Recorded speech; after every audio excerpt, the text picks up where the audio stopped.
17th, 2020. And I am joined by Carlos Ponce, who's in Cuernavaca, Mexico. Hi, Carlos. Welcome back.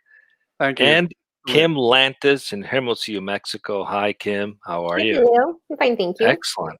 And of course, the reason we do this show is because of our guests. And today we have Richard Hanbury, who's the founder of Sana.io. Hi, Richard. Welcome to DojoLIVE. Hi there. Excellent. So we have an interesting topic today. We're talking about audiovisual neuromodulation for at-home pain and mental health relief. This is going to be an interesting topic of technology that is available right now. But before we get into that, let's get to know you a little bit, Richard. Would you please tell the audience a little bit about yourself?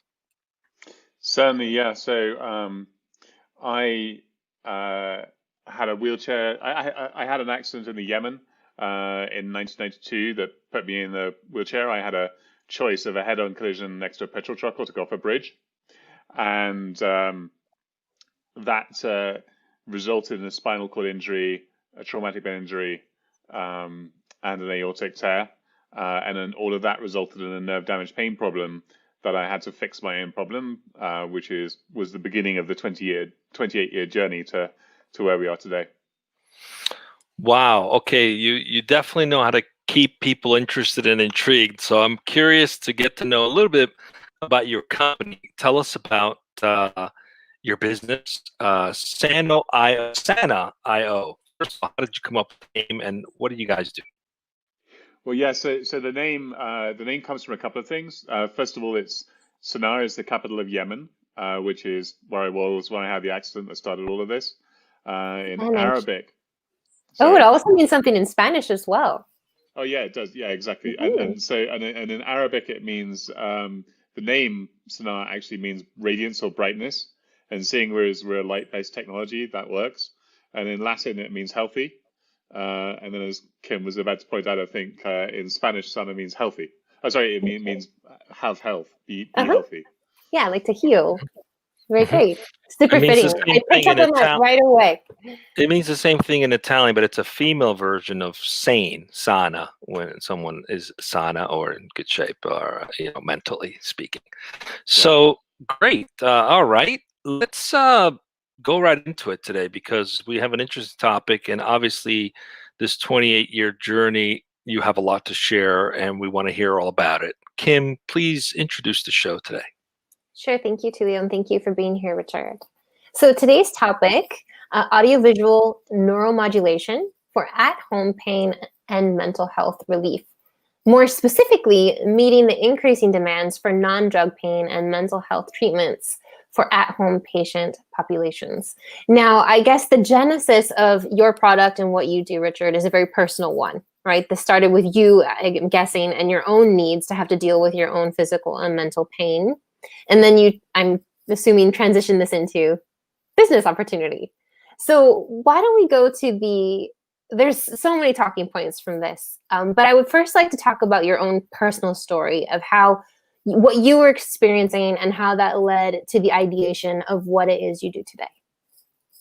Yeah, certainly. So in hospital, I was, first of all, clinically dead for 8 minutes, came back from that, into a coma, came out of that.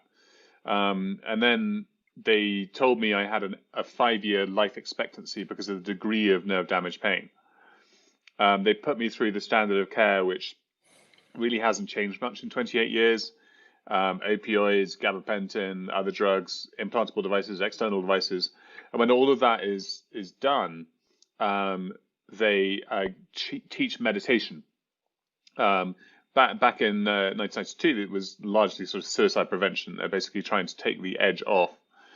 But the problem with meditation, when you are already in a large amount of constant pain, is that increase in present moment awareness that you get when you meditate just makes you more aware of how much pain you're in. So that's not particularly helpful if you're already in trouble with either pain or anxiety. And what I noticed a few weeks after trying that was I was watching a movie, and the movie was alternately, for my taste, good and bad the whole way through the movie. and it was putting me in and out of what we would now call a flow state.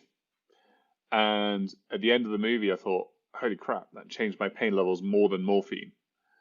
And then the next thought was, oh, and the bits of the film that made me feel less pain made me feel like I used to when I was skiing.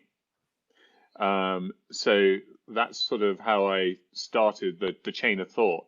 And the next chain of thought was, well, okay, so if I had meditated for 20 years already, that would be kind of useful at this point in time. So what's different about the brains of long-term meditators? And can I figure out a shortcut to get to what the long-term meditators' brains look like? And then there was this genius neuroscientist whose work I found called Maxwell Cade, who wrote a book called The Awakened Mind. And in that book, he detailed how short, medium, and long-term meditation changes frequency distributions patterns in the brain. And I bought his book. I bought then a device to measure myself that was very similar to the one he used. I ran his testing protocols, and I basically then got to compare where my brain was to what a long-term meditator's brain looks like. And that gave me the roadmap that I had to then create a device to follow. I have to say, Richard, this is personally very interesting to me. 2 days ago, 25 years, 2 days ago, I almost lost my life. I was in a bad car wreck that the airbag saved my life. But the damage that happened was permanent, and I've lived with pain ever since, every day. And I've looked at so many different options, alternative options to traditional medicine, and I have found quite a few different alternatives to managing that pain over the years. And I've used even solfeggio frequencies and things of that sort that trigger a blissful state of mind. So I'm curious to learn how this works. How does this technology, how could it help someone like myself? And I'm speaking on behalf of millions of people who probably live with pain every day. One of the mantras you learn to adopt when you're in pain is, pain means I'm alive, but the reality is you're still in pain. So tell us, please, I'm curious to learn, on behalf of everybody who's suffering and in pain every day, how does this work? May I interject 1 second? I apologize for interruption, but I feel like we're missing an important piece before we get to the how that it works, and that's the why. So we have long-term pain, and for those of us like me who fortunately have never had to experience chronic pain, you mentioned an estimated 5-year survival after your accident. No, it's my assumption that that's related just to the sheer fact that you have to live that way and an element of giving up. Am I right in that sense? Like, why is there your trajectory? The giving up quotient, had I believed that I had to live with that pain, would not have been 5 years. It would have been a few months post-hospital. It's purely that if you're in permanent fight-flight, then your body just literally can't repair anything. So with spinal injury, you had people like Christopher Reeve, who's a neck break. And people with those kind of higher breaks, it tends to be split between lungs giving up and pressure injuries that eventually kill you. And his pain levels killed him in just under 6 years.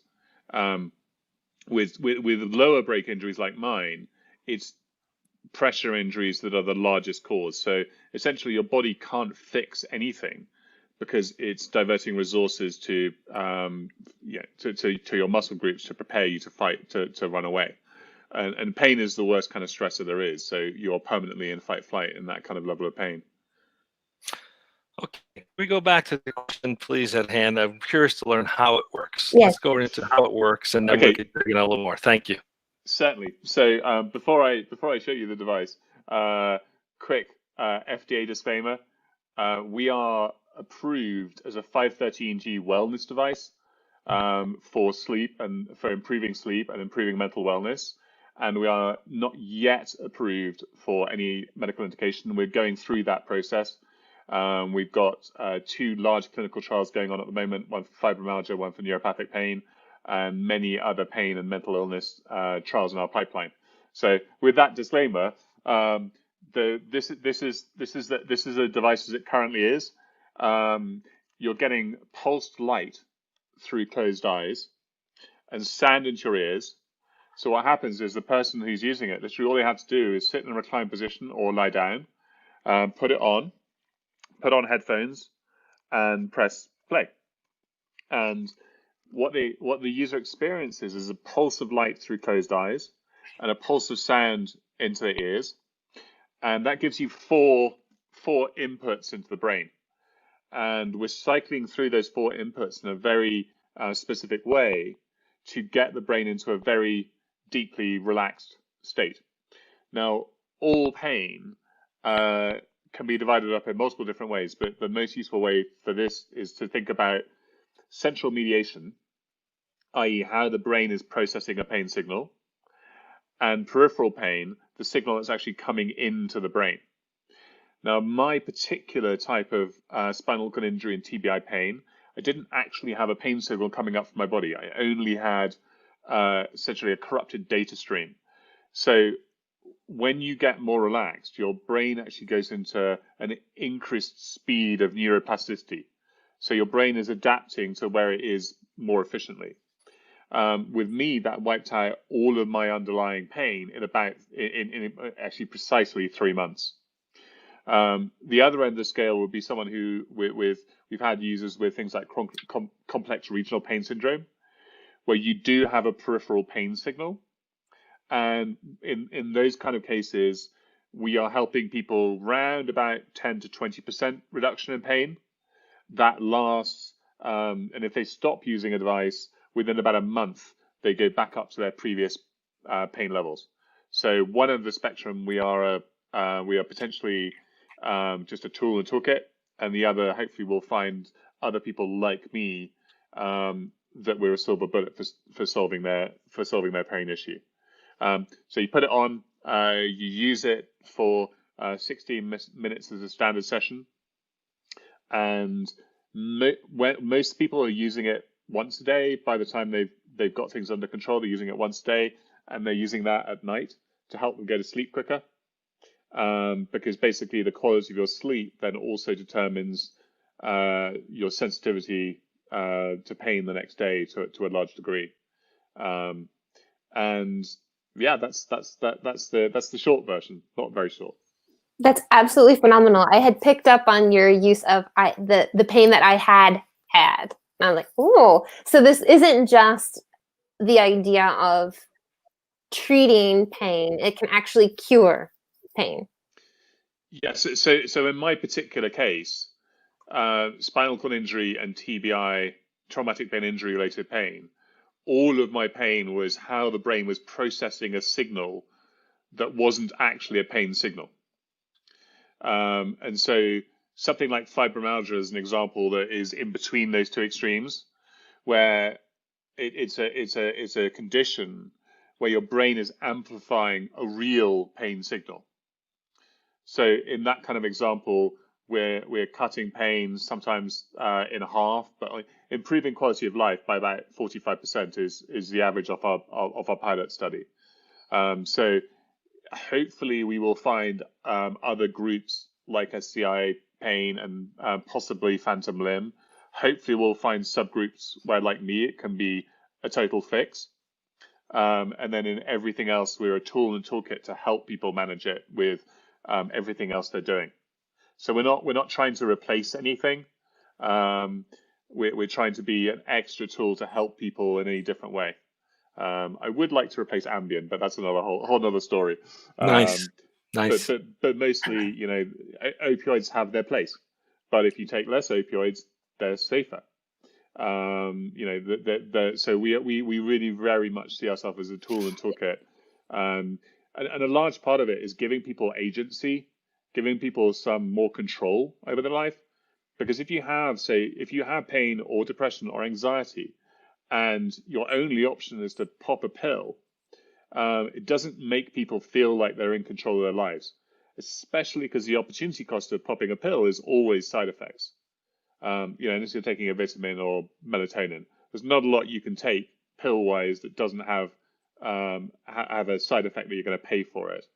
Whereas with a device, The opportunity cost is the time that it takes to use it, because we haven't had a negative side effect on, I think it's like 1,500 people now total. So 0 side effects. It's just question is the time that you spend using the device worth it for you? And if you're using it to get to sleep faster, especially when you're in pain, we're saving people time on getting to sleep. So essentially there's 0 opportunity cost if that's the case. So we really think, the worse the problem someone has, the greater benefit they can have by trying and using a device. Richard, we have a few questions from the audience, but I think Carlos had a couple before we do that. Yeah, if Kim gives me permission, may I? Just Adelante. Go ahead, Carlos. I'm just kidding. So listen, Richard, I got a question. I remember it many years ago, I think in the early 90s, I came across a very rudimentary type of similar technology that I can remember. I mean, I see similarities in things that I saw back in the 90s. And back then I was very interested in these types of, I don't know, there's a word for that. It's like sort of like psycho-navigation or something along those lines with devices. And back then, like I said, it was very rudimentary. So it was really about the physical aspect of it. They called it induced meditation or something, fancy terms that were in vogue back then. But now, with so many advancements in technology, and especially on the software side, on the data side, and what I'm curious is, and this is like an honest question from someone who's not an expert in technology like me, what do you envision as the possibilities to obtain actionable data that can, from that device and from the experience itself, that can be converted into some kind of retro feedback or even some data analysis that can be made maybe to predict patterns of some sort? I don't know. Going beyond the experience of using the device, do you envision any possibilities in using data or technology or software or apps to any extent to make it richer? Yeah, certainly. So in the original version, which was desktops, boxes, and an EEG machine, I was creating a feedback loop for each person. So I was reading their data on an EEG, and then I was changing the stimulus that they were receiving. You can't do that to put someone to sleep every night or to help people with pain, which is why there's a big gap in the company story from the 6 years of early work I did to when wearable tech finally caught up with what I wanted to build. And so now in the current device, I don't know if you can see that there, we have a heart rate variability sensor that sits in the middle of the forehead. And heart rate variability looks at the exact difference between every single heartbeat. And the more variability there is between each heartbeat, basically the greater the systemic relaxation that someone has. So heart rate variability is a really good way of measuring mental health and relaxation. And in the next version of the device, which will be coming out middle of next year, we will switch from just measuring that data and relaying it to people to being able to do a closed loop feedback system. So that in real time, the device will be asking the question, are you more or less relaxed than you were on the previous set of algorithms? That will allow us in real time to know what algorithms specifically are actually helping you get more relaxed during that session. In addition to that, obviously, there'll be big data stuff where we're collecting all that data. It's going into the cloud and looking at large numbers of people and over time improving all of the algorithms. But the first most personal aspect of it is the next version of the device will be acting for you in real time. Excellent. So we have a question from the audience, if you don't mind. Yonder asks, how many people have tried this device? I think you said 1,500 people, correct? Yeah, so over many different versions. Okay. The current version, we've sold 150 as a wellness device.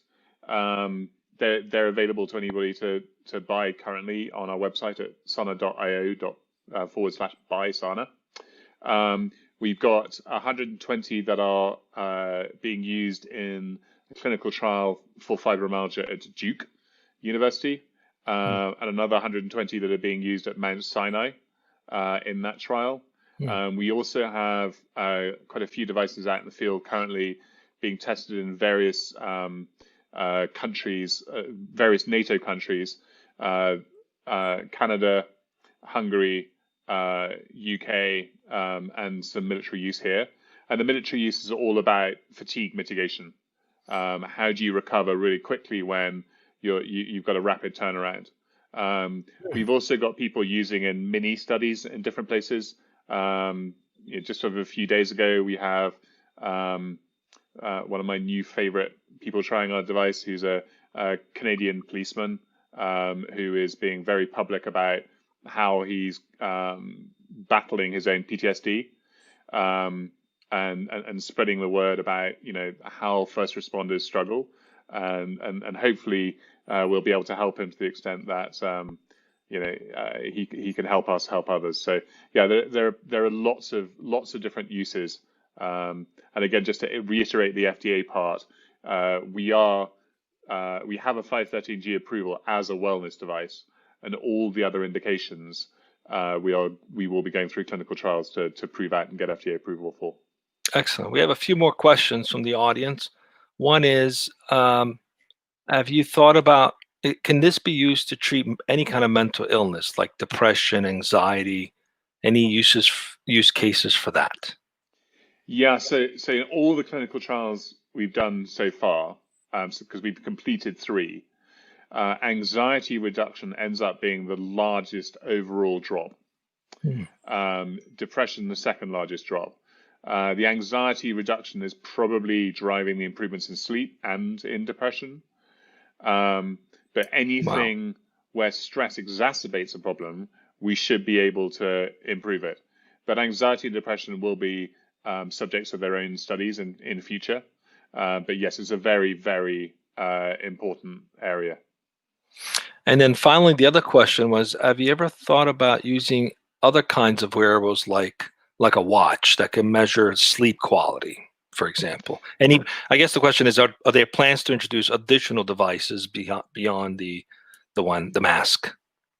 So currently we're using things like the Philips Actor Watch in clinical trials because they're clinically validated by the FDA. The aim on additional wearables is integration with wearables that already exist. We don't want to be competing, for example, on the wrist we don't want to be competing for real estate with Apple Watches. For example, we want to be integrating with that data, because what we will have on the next version of the device is the very best quality wearable sensors that are available. The limitation being we will only be able to measure while someone's using a device. So being able to integrate that with lower quality data that is someone is collecting 24/7 in something like an Apple Watch would be great and would improve the overall continuum of care. Amazing. Richard, we're approaching the final segment, the final minutes of today's conversation, and one of the things that I like to zero in right now, it's actually something that I'm reading on the information that you kindly shared with us to publish on our website, and this is about, well, you created technology that is doing a lot of good to a lot of people for a number of reasons. But going beyond that, and this would be like an open-ended question. Going beyond that, well, you're telling us right there that you came up with this after going through a very traumatic event, and you mentioned a jeep crash near in Yemen, that particular one. So my final question to you, just based out of that experience alone, and for those who are watching, beyond the tech aspect of your conversation, what would you like to leave our audience with in terms of, I don't know, what final words of wisdom, or how maybe it helped you reassess your life, anything that falls into the realm of personal growth, if you will. beyond the tech side. What would you like to leave our audience with? Oh, that's a really good question. I guess the most important thing that I learned so much. I could write whole books on what I learned. The first thing I learned from my accident was actually that people were a lot nicer in general than I thought they were. When I came out of a coma and found hundreds of cards around my bed, it was the first time that I actually thought that human beings were really worth spending time with. And then the next thing I learned was, there are always people who've got worse problems than you. I was in a hospital with people with neck injuries, and I still can't wrap my head around how people survive those. And in the mental health realm, that's always true. You literally don't know with anybody you're talking to how much they're struggling. Everyone has something going on that they're struggling with. So that whole idea of, be kind because you don't know what journey someone else is on, that's always true. And I think the third really big thing I've learned is that however much you're struggling, or however bad a day you're having, the effort of trying to help someone else for anything is always worth doing, for even just for improving your own mood. Because as soon as you're able to help anybody, it doesn't matter how bad your life is, the moment you manage to help someone else, you automatically feel a little bit better. So yeah, I have, it's a great privilege where I am now, to have got to the stage where we are beginning to help a large number of people. And yeah, anytime any of us have the ability to help anybody else, it pays back. You get improvements in mood and well-being beyond what you can imagine. I mean, this is why people go volunteer. This is why people spend time with family and friends. That reaching out and helping others is what makes life worth living, regardless of what state you're in when you start. Good. That, Tulio, I think that what Richard just mentioned falls right. It's right up your alley, because as a life coach, right? It's very aligned to. I mean, some it's of the things that I've heard from you. It's very interesting. It's about Richard, but it's very interesting because when you have a life-altering moment like that, it really shakes you, and it triggers all kinds of things that you face. In my case, it triggered all kinds of things that were buried deep from childhood. I had to face a lot of things and invest in a lot of self-awareness to be able to make sense of what I was experiencing, what I was feeling, even some post-traumatic from the accident.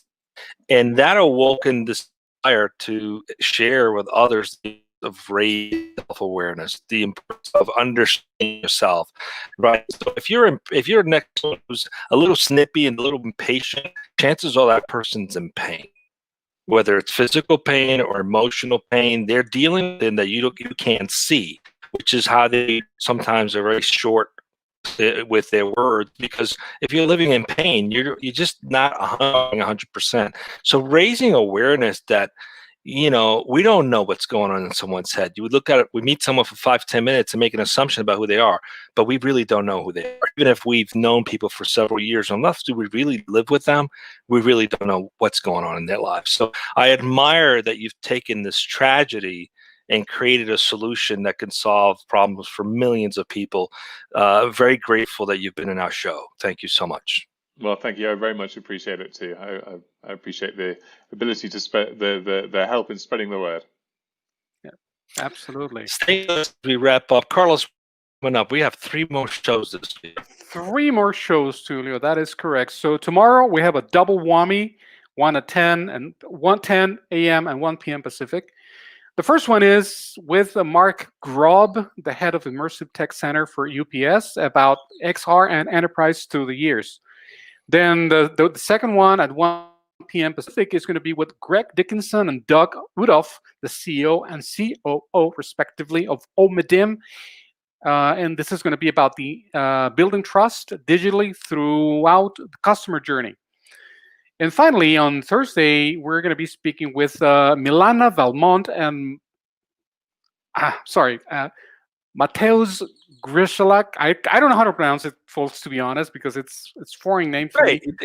But it's you know, they're the CEO and the CTO of KiraCore, respectively. I don't have the topic for them yet, but it's going to be right there on the DojoLIVE website on our calendar, folks. So that's going to be on Thursday, 1 p.m. Pacific. Join us on either of the 3 remaining shows of the week. They're going to be great. Thank you. Just a quick, we have ad count option. Oh yes, yes. So